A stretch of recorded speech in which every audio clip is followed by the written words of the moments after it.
padroeira de um povo a lutar, a gente mineira te quer exaltar, não só lá na serra.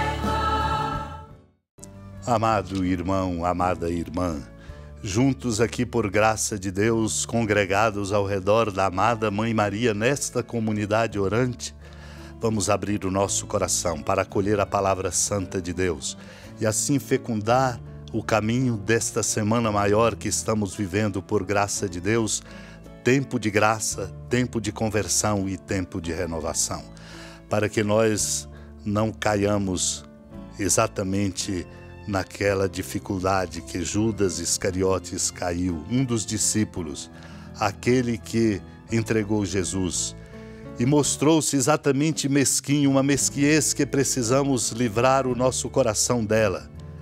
Pois ele perguntou: por que não se vendeu este perfume por 300 moedas de prata para as dar aos pobres? Uma pergunta que ele fez criticando a Maria que ali tinha ungido os pés do Senhor.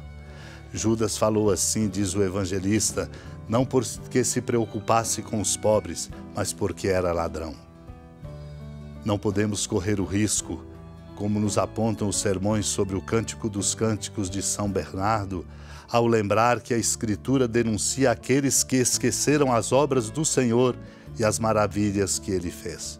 É verdade, meu irmão, minha irmã, que nenhum homem é capaz de se lembrar de todas as obras que a misericórdia de Deus não cessa de realizar em prol dos mortais. Quem contará os grandes feitos do Senhor? Quem cantará todo o louvor que Ele merece? Como nos pergunta o Salmo 105. Mas que a memória dos homens redimidos jamais esqueça do principal dessas obras, ou seja, a nossa redenção. O aniquilamento de Deus não foi coisa simples nem ordinária. Deus aniquilou-se a si mesmo, assumindo a condição humana até a morte, até a cruz.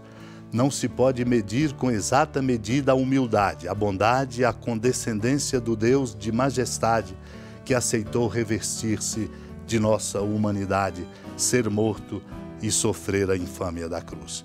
Mas alguém talvez perguntasse: o Criador não poderia restaurar sua obra sem passar por esse abaixamento? É claro que podia, mas preferiu oferecer-se à ignomínia para tirar do homem, além dos outros pecados, a ocasião de cometer o pior e o mais odioso de todos eles, a ingratidão. Ele tomou sobre si a pena mais pesada a fim de que o homem lhe fosse devedor do amor maior. A dificuldade da redenção deveria ser uma advertência para a criatura de que a felicidade de sua primeira condição não a tornara agradecida como devia. 6 dias antes da Páscoa, Jesus foi para Betânia, onde morava Lázaro, que ele havia ressuscitado dos mortos. Ali ofereceram a Jesus um jantar.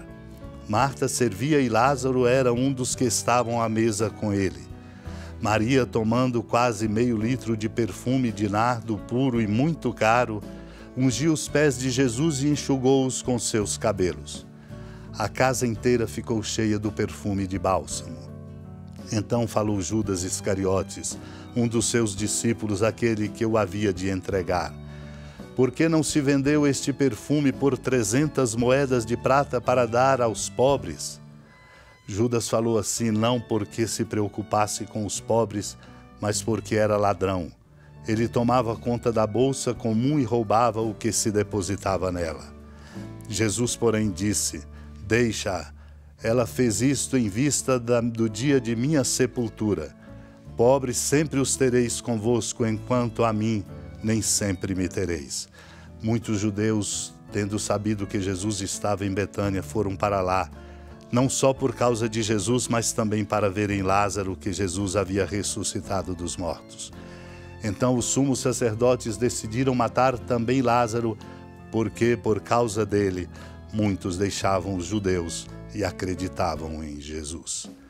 Amado e amada de Deus, o nosso coração pode ser dominado pela mesquinhez e, consequentemente, não enxergamos de fato a presença amorosa de Deus. Assim como aconteceu ali na casa de Lázaro, Maria e Marta. Quando Maria, tomando quase meio litro de perfume de nardo puro e muito caro, ungiu os pés de Jesus e enxugou-os com seus cabelos. A casa ficou cheia do perfume. Foi quando Judas Iscariotes interveio e disse: por que não se vendeu este perfume por 300 moedas de prata para dar aos pobres? Talvez uma pergunta dessa pudesse confundir e se pensar que ele assim estava falando exatamente porque se preocupasse com os pobres. Mas não, assim falou exatamente porque era ladrão e roubava da bolsa comum onde o dinheiro era depositado. Ouviu então de Jesus o desafio que nós somos chamados a acolher. Deixa-a, ela fez isto em vista do dia de minha sepultura. Pobres sempre os tereis convosco, enquanto a mim nem sempre me tereis.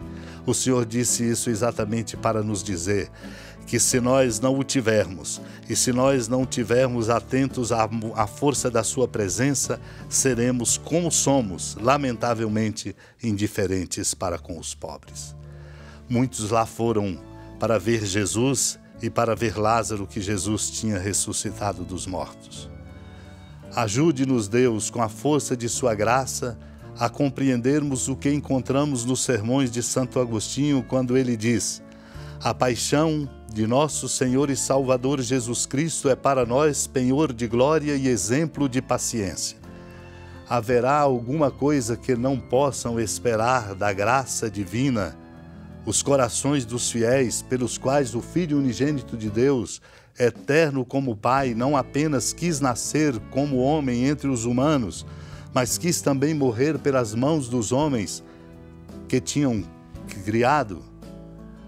Grandes coisas o Senhor nos promete no futuro, meu irmão, minha irmã. Mas o que Ele já fez por nós e agora celebramos é ainda muito maior. Onde estávamos ou quem éramos quando Cristo morreu por nossos pecados? Quem pode duvidar que Ele dará a vida aos seus fiéis quando já lhes deu até a sua morte? Porque a fraqueza humana ainda hesita em acreditar que um dia os homens viverão com Deus? Quem é Cristo senão aquele que no princípio era a palavra e a palavra estava em Deus e a palavra era Deus? Essa palavra de Deus se fez carne e habitou entre nós, fez-se participante de nossa morte para nos tornar participantes de sua vida. Ajude-nos, Deus, com a força da sua graça, supliquemos a compreender e a vivenciar este grande mistério da nossa salvação. Senhora da piedade, Mãe Virgem do Cristo Deus. Lembrai-vos, ó piedosíssima Virgem Maria, que nunca se ouviu dizer que alguém daqueles que, tendo recorrido à vossa proteção, implorado a vossa assistência e reclamado o vosso socorro, tenha sido por vós desamparado. Animado com igual confiança, a vós recorro, ó Virgem das Virgens, e gemendo sob o peso dos meus pecados, me prostro a vossos pés. Não desprezeis as minhas súplicas, ó Mãe do Verbo encarnado, mas dignai-vos de as ouvir propícia e de me alcançar o que vos peço. Amém. Feliz padroeira de um povo a lutar, a gente mineira te quer exaltar,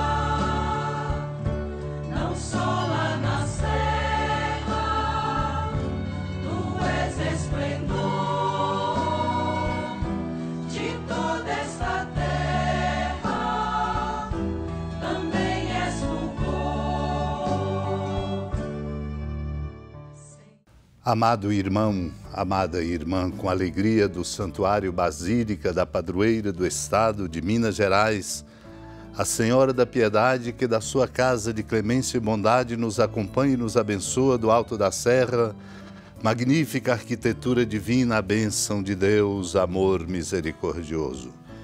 Pai, Filho e Espírito Santo desça sobre sua família, proteja sua casa, sustente sua vida, fecunde o caminho missionário de nossa igreja, nos encha de sabedoria e permaneça conosco para sempre. Amém. Feliz padroeiro.